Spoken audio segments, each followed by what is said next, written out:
आज लोकसभा का इलेक्शन हमारे यहाँ हो गया और लोकसभा के इलेक्शन के बाद जिस तरह से हमारे यहाँ गवर्नमेंट सरकार बदली, उसके ऊपर मेरी बड़ी चर्चाएं रहीं लोगों से।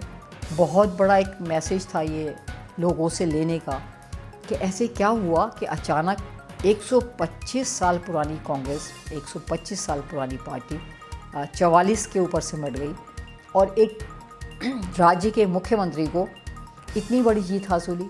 जबकि हमारे यहाँ दिल्ली में भी शीला दीक्षित 3 बार मुख्यमंत्री रहीं और उनके दौरे हुकूमत में भी 15 साल उनको दिल्ली में राज किया उन्होंने। और दिल्ली का एयरपोर्ट देखिए, बहुत खूबसूरत, मतलब पूरी दुनिया में जाना माना एयरपोर्ट बनाया उन्होंने। बड़े पुल बनाए, सड़कें बनी, जब गेम्स हुए उसका बड़ा चर्चा हुआ पूरी दुनिया में। तो बहुत काम उन्होंने भी किए थे, लेकिन सब कुछ एक साथ ऐसे ख़त्म हुआ कि जिसकी तवक्को भी नहीं थी लोगों को। और वहीं क्योंकि अन्ना हज़ारे का भी मोमेंट शुरू हो गया उस ज़माने में, हिंदुस्तान की जो एक, और आप कह लीजिए कि एक तरफ बढ़ती हुई एक क्रांति थी।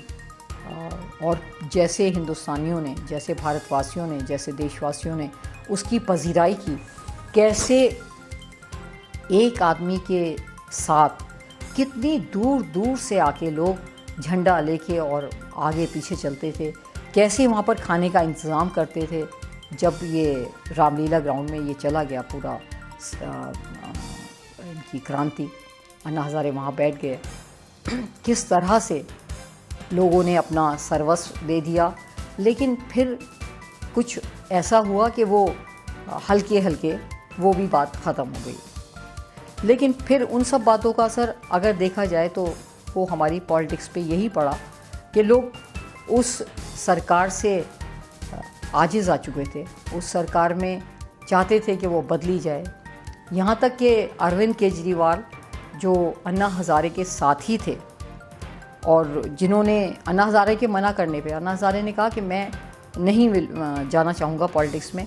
मैं खुद उनके गांव गई, रालेगंज सिद्धि। हम लोग बॉम्बे गए, बॉम्बे से फिर हम बाई रोड वहाँ पर आए।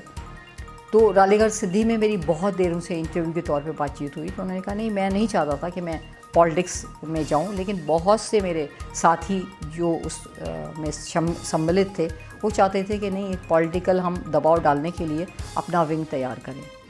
तो अरविंद केजरीवाल ने की सुपरवाइजरी कह लीजिए, लीडरशिप कह लीजिए, उसमें वो एक आप पार्टी का निर्माण हुआ।